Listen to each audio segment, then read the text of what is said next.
Salut tout le monde, salut les épicurieux. Aujourd'hui je vais encore vous parler de CarPlay et d'autoradio que l'on peut avoir dans son camping-car. J'en ai déjà un ici, c'est le ATOTO S8 et il me donne entièrement satisfaction. Vraiment j'en suis très content. Je sors d'un voyage ici pendant un an d'utilisation. Il m'a bien aidé, notamment parce qu'il a des fonctions que j'ai utilisées régulièrement comme le TPMS, et je vais vous en reparler aussi dans une autre vidéo dédiée à ce qu'il m'a permis de faire, et notamment de m'éviter une grosse galère. Mais aujourd'hui j'ai un nouveau produit à vous présenter, c'est le ATOTO X10. C'est le dernier sorti, il y en a plusieurs avant, attention, celui-là c'est le dernier, il est hyper performant et il a des caractéristiques que je vais vous présenter aujourd'hui. Alors si vous n'avez pas encore vu la vidéo que j'ai faite pour le S8, je vous y renvoie. Ça va être quelque chose dont je vais reparler maintenant, parce que on va retrouver beaucoup d'éléments qui sont communs avec le X10. Mais pourquoi le X10 est encore mieux?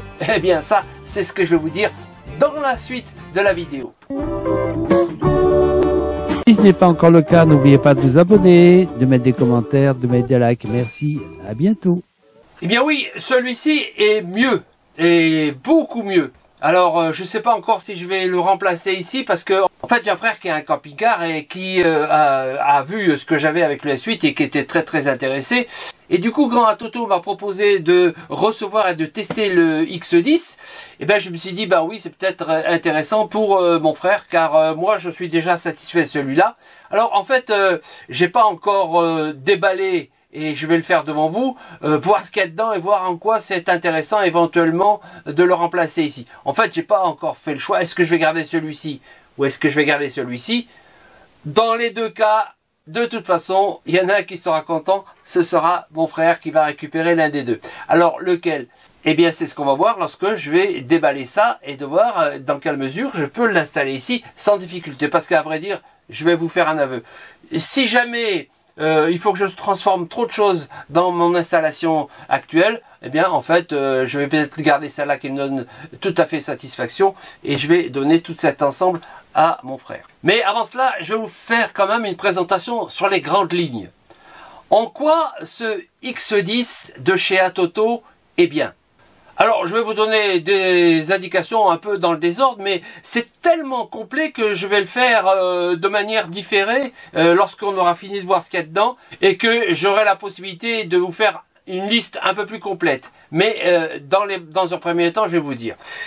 Il est double Bluetooth. Bon, ça fait partie des choses que l'on peut avoir ici en Bluetooth. Il a des micros intégrés. Celui-ci, il a un micro ici qui est le micro téléphone que j'utilise d'ailleurs régulièrement. Mais celui-ci, il a deux micros intégrés stéréo. Il a des câblages intégrés d'origine, sans modification à mettre. Il a aussi un porte-carte qui vous permet de mettre une carte SIM et qui permet d'être connecté soit à votre téléphone, si vous n'avez pas un routeur dans votre camping-car, soit au routeur du camping-car, soit à toutes les situations de connexion Wi-Fi possibles. Il a beaucoup d'avantages concernant la communication que l'on peut avoir avec l'appareil, en commande vocale par exemple. Vous allez voir que c'est très riche. Il a un très bon son, comme celui-ci aussi, donc il y a des équivalences. Il y a une possibilité d'avoir une connexion GPS, parce que vous allez pouvoir le mettre en géolocalisation grâce aux accessoires qui sont fournis. Et vous allez avoir des accessoires utiles comme ces deux que j'ai ici demandé en même temps que j'ai reçu le X10. C'est pas les seuls, mais c'est ceux que je vais vous montrer ici. Bref, c'est ensuite qu'on va entrer dans le détail. Qu'est-ce qu'il y a là-dedans? Eh bien, c'est ce que je vais voir avec vous dans le déballage que je vais faire.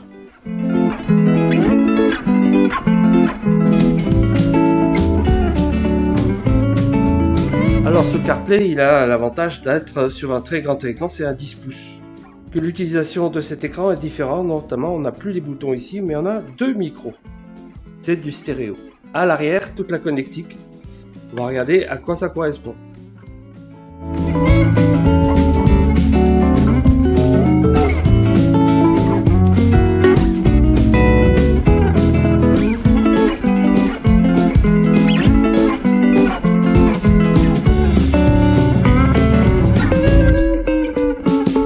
Voilà pour cette première étape, et donc on va maintenant regarder d'un peu plus près chacun des éléments.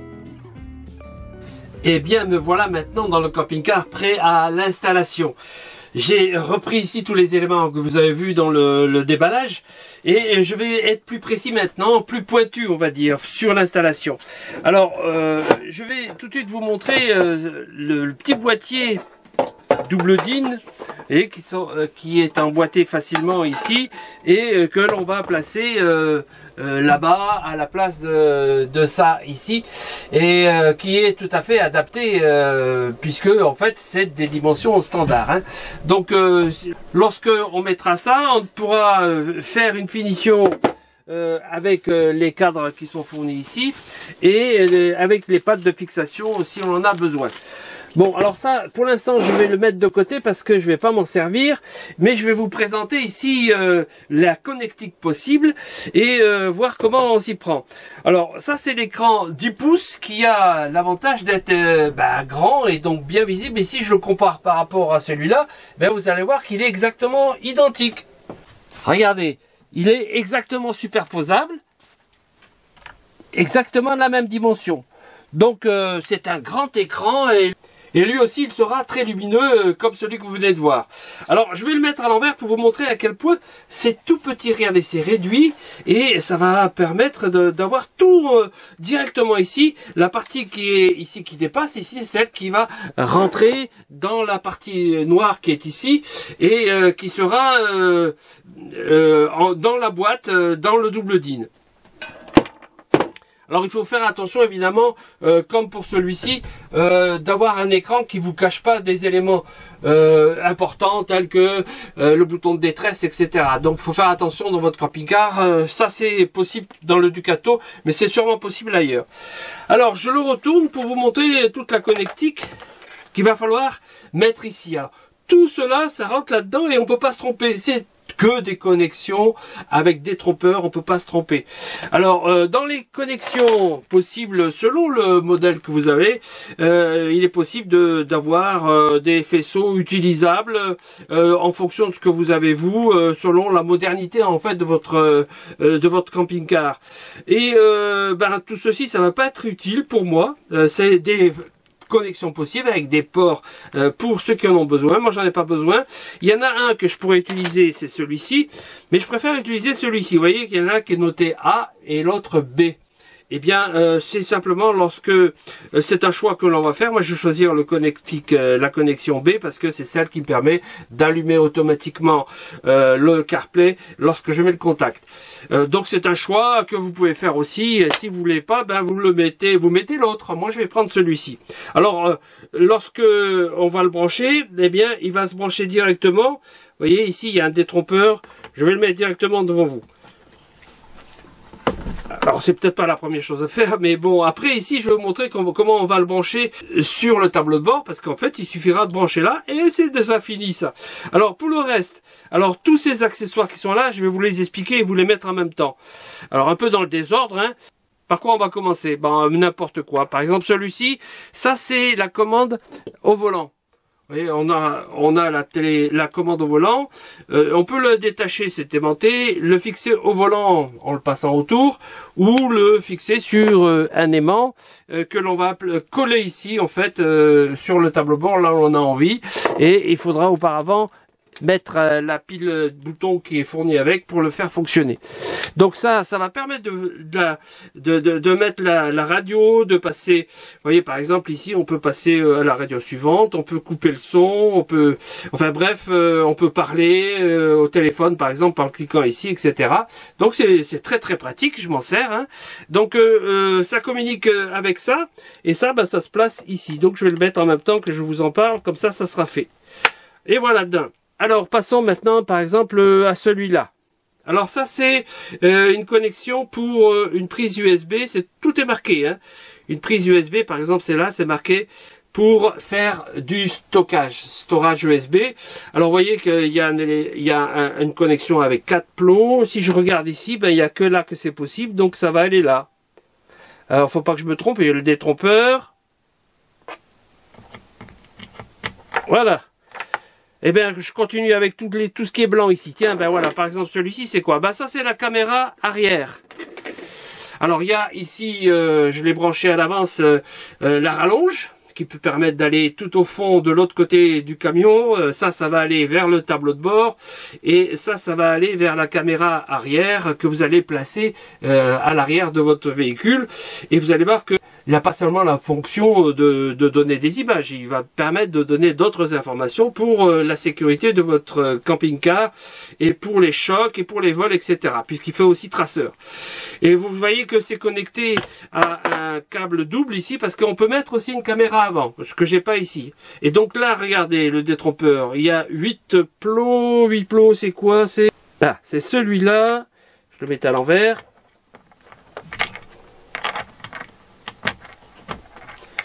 Voilà, pour la caméra. Alors, qu'est-ce qu'il y a comme autre blanc? Ben voilà, il y a celui-là.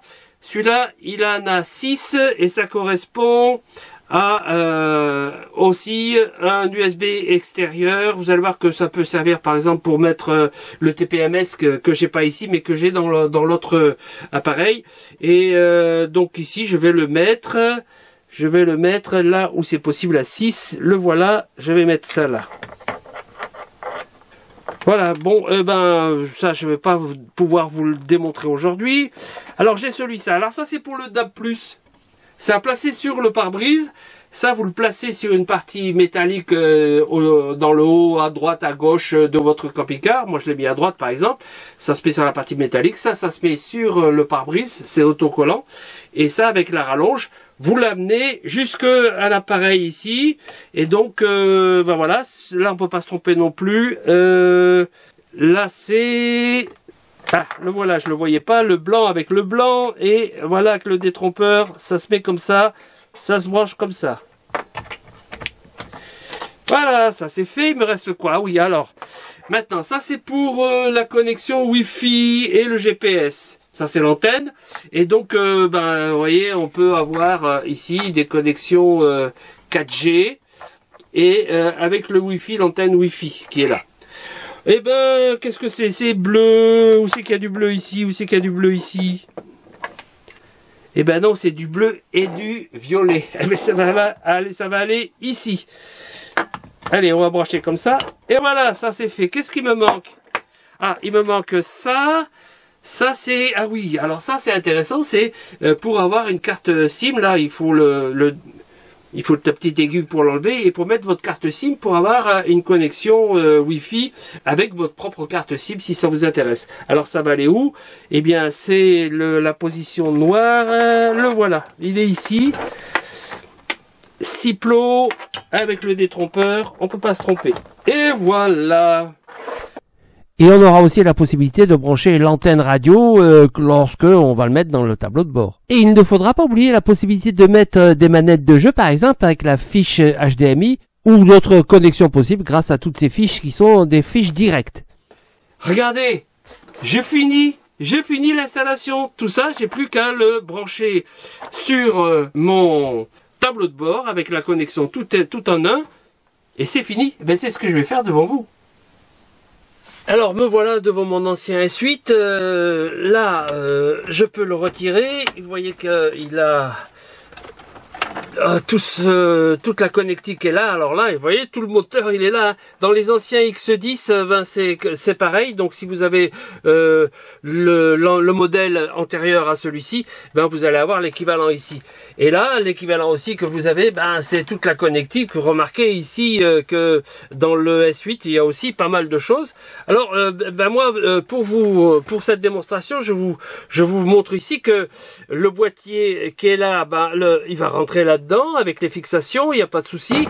Et je vais simplement vous montrer que si je débranche ici, vous voyez, c'est la même connectique ici, B, et si je la débranche ici et que je la mets sur l'autre, je vais pouvoir me servir tout de suite de l'autoradio. Voilà, je l'ai débranché, je vais donc mettre l'autre à la place. Et je n'ai qu'une seule chose à faire, c'est de remettre correctement ça. Et voilà. Alors, tout ce matériel-là, il ne faut pas s'embêter, il faut le mettre là derrière. Et puis on mettra ici ensuite la boîte. et ben ça sera fini en fait. Donc maintenant, si je l'allume, qu'est-ce qui se passe?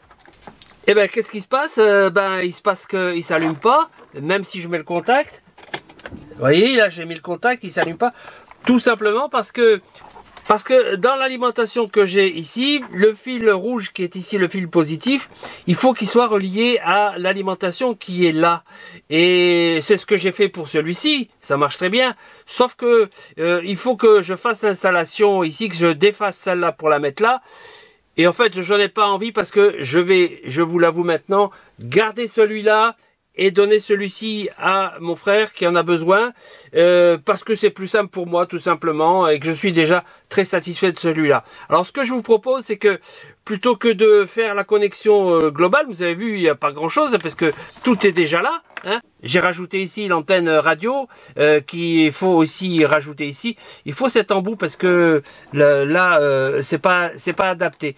Donc il faut l'acheter cet embout là. J'ai déjà acheté pour ça. Si vous avez regardé la vidéo de celle-là, vous l'avez remarqué. Donc ici, mis à part la radio et la connexion plus à mettre, eh bien tout est déjà fini. Et puis il n'y a plus qu'à le mettre dans la boîte et mettre la boîte là-dedans. Bon, alors ça, je vais laisser mon frère le faire. Il est temps maintenant de passer à une revue détail que je ne vais pas faire de manière complète, mais vous allez voir, c'est déjà très riche. Mais avant de passer à ce qui lui est particulier, je vais revenir sur les bases, qui sont d'ailleurs communes avec le S8 génération 2. Les mises à jour sont faciles à faire. Le système d'exploitation Android 13, c'est pas le dernier, mais il est très performant sur ce CarPlay. On bénéficie d'une bonne capacité de mémoire, et le grand écran très clair et très agréable à utiliser. Le temps de démarrage est très rapide, en 2 secondes, et on a des écrans partagés qui permettent de trouver toutes les situations qui nous intéressent dans l'usage et ordinaire, comme pour l'accès à Internet par exemple. Comme dans le S8, on a une double connexion Bluetooth qui rend des connexions indépendantes avec 2 téléphones qui peuvent faire ce qu'ils veulent chacun de leur côté. On dispose d'une bonne qualité de son avec un amplificateur de qualité. On peut répartir le son comme on le veut dans l'habitacle. C'est vraiment très bien fait et complet. Et évidemment, grâce à la géolocalisation, vous allez pouvoir utiliser le GPS dans des bonnes conditions avec par exemple Google Maps ou Waze. Comme vous êtes géolocalisé, vous pouvez avoir un traceur. Il suffit de mettre l'application TrackU qui vous permet d'avoir le tracé que vous faites, mais aussi de faire un repérage si jamais votre véhicule est déplacé sans que ce soit vous qui conduisez. Et bien là aussi, vous pourrez rajouter un TPMS et aussi un scanner de diagnostic qui sera connecté et affiché directement sur votre écran, en plus de ce que vous avez déjà signalé. Si vous êtes un peu geek, eh bien vous pourrez même rajouter un éclairage de bas de caisse inférieur.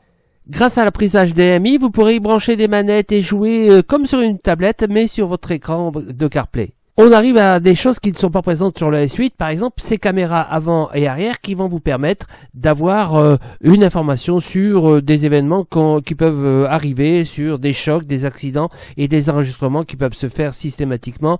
Et donc c'est très intéressant. On arrive au clou du spectacle et là ça fait vraiment la différence avec le S8. Hein. On va avoir un contrôle vocal intelligent, vous allez parler à votre appareil comme vous parlez à une personne. Et ça grâce à l'intelligence artificielle, ça fait nettement la différence. Non seulement on va utiliser ChatGPT, mais avec les chatbots vous allez être en interaction avec des terminaux digitaux comme si c'était une personne réelle. Le son va s'adapter complètement à la situation en roulant. L'appareil s'adapte au bruit environnant. Eh bien voilà, maintenant que j'ai fait mon choix, j'espère que ça peut vous aider, j'espère que si vous n'avez pas encore un bon CarPlay, eh bien c'est l'occasion de vous adresser à cette marque Atoto qui fait maintenant des produits de très bonne qualité et que l'on peut vous conseiller sans souci. Si ce n'est pas encore le cas, n'oubliez pas de vous abonner et n'oubliez pas de cliquer sur la petite cloche pour avoir les notifications des nouvelles sorties parce qu'on fait évidemment des productions de vidéos qui concernent aussi bien nos voyages que la vie en camping-car nomade et aussi tout ce qui peut concerner les nouveaux appareils que l'on peut avoir maintenant pour la vie en camping-car. Je vous dis bye bye et à bientôt.